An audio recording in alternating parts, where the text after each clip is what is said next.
Dans les derniers mois de la Seconde Guerre mondiale, alors que l'Allemagne s'effondrait et que des millions de personnes étaient capturées à travers l'Europe, des femmes allemandes furent placées sous la garde des Alliés.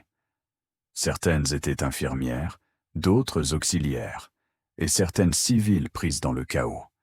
Elles s'attendaient à être interrogées. Elles redoutaient les punitions. Certaines craignaient même la famine. Mais dès leur premier jour au camp, on leur donna un ordre si étrange, si inattendu, que beaucoup restèrent figés de confusion. « Montrez-nous vos pieds. Restez avec nous, car la véritable raison de cet ordre allait choquer ces femmes et les transformer à jamais. » À la fin de 1944 et au début de 1945, l'Allemagne s'effondrait. Les villes étaient en ruine, les voies ferrées détruites. Des colonnes de réfugiés s'étiraient sur des kilomètres sur des routes gelées. Alors que les forces alliées avançaient vers l'est à travers la France, la Belgique et l'Allemagne, elles capturèrent non seulement des soldats, mais aussi un grand nombre de femmes allemandes. Beaucoup étaient rattachés à des unités militaires, comme infirmières ou auxiliaires. D'autres étaient des civils coincés entre des fronts en ruine.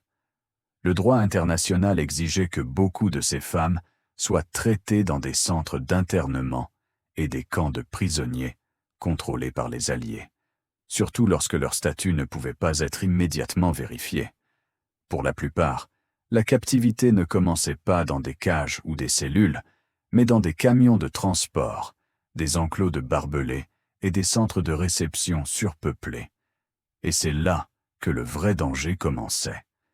L'ennemi auquel personne ne s'attendait était la maladie. Les Alliés avaient tiré une leçon brutale plus tôt dans la guerre. Les épidémies pouvaient décimer des armées plus vite que l'artillerie. En Afrique du Nord, en Italie et sur le front de l'Est, le pied de tranchée, le typhus, la dysenterie, les infestations de poux et les infections non traitées avaient paralysé des formations entières. Un seul prisonnier malade dans un camp surpeuplé pouvait déclencher une épidémie qui tuait des centaines de personnes. En 1944, les unités médicales alliées ne prenaient aucun risque. Chaque prisonnier, soldat ou civil, homme ou femme, était examiné médicalement dès son entrée dans un camp. L'objectif n'était pas la punition, mais la prévention. Stopper les épidémies avant qu'elles ne commencent. Après le traitement, la fouille à la recherche d'armes et la séparation des prisonniers selon leur statut, les femmes étaient dirigées vers des postes médicaux improvisés. Les médecins examinaient par les mains, écartèrent les cheveux pour détecter les poux et inspectèrent la peau à la recherche d'éruptions ou de signes d'infection. Puis vint l'ordre qui troubla presque toutes les femmes. Retirez vos chaussures, montrez-nous vos pieds. Pour beaucoup, ce moment fut profondément inconfortable. La culture allemande mettait un fort accent sur la pudeur. Enlever ses chaussures devant des étrangers, des médecins ennemis et des gardes armés semblait intrusif. Certaines hésitèrent. D'autres protestèrent silencieusement. Quelques-unes pleurèrent. La plupart n'avaient aucune idée de ce que les médecins cherchaient réellement. Mais lorsque les bottes furent retirées, la vérité sur la retraite allemande se révéla. Beaucoup avaient marché pendant des jours, avec des chaussettes mouillées dans la neige, la boue et la pluie glaciale. Certaines avaient fui des villes en ruine à pied. D'autres avaient passé des semaines à se protéger dans des caves inondées et des bâtiments détruits. Leurs pieds racontèrent l'histoire, de la souffrance, de la survie et de la dure réalité d'une nation en effondrement. Orteils gonflés, peau meurtrie par le gel et l'humidité, infections fongiques se propageant sur la plante des pieds et entre les orteils. Les premiers stades du pied de tranchée s'installaient déjà. Dans les cas les plus graves, la circulation sanguine avait commencé à faiblir. Les orteils devenaient gris ou violets. L'infection s'étendait aux tissus vivants. Sans traitement, l'amputation suivrait bientôt. Dans les situations extrêmes, cela pouvait entraîner la mort. Lorsque la circulation revenait dans les pieds engourdis lors de l'inspection, la douleur était insupportable. Plusieurs femmes s'effondraient, alors que la sensation revenait dans des tissus presque morts quelques instants plus tôt. Ce n'était pas une humiliation, c'était de la médecine d'urgence. Pourquoi cette simple vérification a sauvé des vies? Le pied de tranchée avait terrorisé les médecins militaires tout au long de la guerre. Pendant la Première Guerre mondiale, il avait détruit des unités entières. Lors de la Seconde Guerre mondiale, le risque restait tout aussi grave. L'humidité froide, la mauvaise circulation et les longues marches constituaient la recette parfaite pour des dommages permanents. L'inspection permettait aux médecins de séparer immédiatement les cas légers des cas critiques. Les femmes présentant de graves infections étaient isolées pour éviter la propagation. Celles avec des lésions dues au gel étaient maintenues au chaud et traitées avec une circulation surveillée.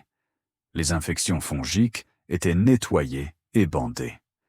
Des chaussettes sèches étaient distribuées. Dans de nombreux cas, de nouvelles chaussures remplaçaient des bottes usées de l'intérieur. Pour certaines de ces femmes, cette étrange première inspection médicale les a probablement sauvées de la perte de leurs pieds, de leurs jambes, voire de leur vie. La vie après l'inspection. Une fois le danger immédiat passé, la vie quotidienne au camp commença. Certaines femmes travaillaient dans les cuisines sous supervision, d'autres dans la blanchisserie. Celles ayant une formation médicale aidaient parfois les médecins et infirmières alliés, sous surveillance. La nourriture était basique mais régulière. Les abris étaient rudimentaires mais secs. Les épidémies furent progressivement maîtrisées. Beaucoup de femmes dirent de plus tard que le moment le plus effrayant de leur captivité n'était pas l'interrogatoire, ni la faim, ni les bombardements. C'était de se tenir pieds nus sur un sol froid, croyant qu'elles allaient être humiliées, pour réaliser quelques instants plus tard que l'ennemi les protégeait de quelque chose de bien pire. Ce que ce moment est venu signifier. Des années après la guerre, de nombreuses anciennes prisonnières eurent du mal à décrire ce moment. Sur le moment, il semblait dégradant. Plus tard, il sembla salvateur. C'était l'instant où elles comprirent que la captivité ne signifiait pas toujours cruauté. Qu'au milieu d'une guerre qui avait détruit des continents, il existait encore des règles, des médecins, des hommes et des femmes essayant d'éviter des souffrances inutiles. L'ordre qu'elles n'oublieraient jamais n'était pas crié avec colère. Il était prononcé calmement. Montrez-nous vos pieds. Les femmes pensaient qu'elles allaient être humiliées. Au lieu de cela, elles étaient sauvées d'infections qui avaient déjà touché des milliers de soldats plus tôt dans la guerre. Ce n'était pas un acte de contrôle, ni un acte d'humiliation, mais un acte de survie. C'est une véritable histoire de la Seconde Guerre mondiale, parce que parfois, la survie commence par l'ordre le plus inattendu. Êtes-vous d'accord? Partagez votre avis dans les commentaires et abonnez-vous pour découvrir d'autres histoires vraies de la Seconde Guerre mondiale.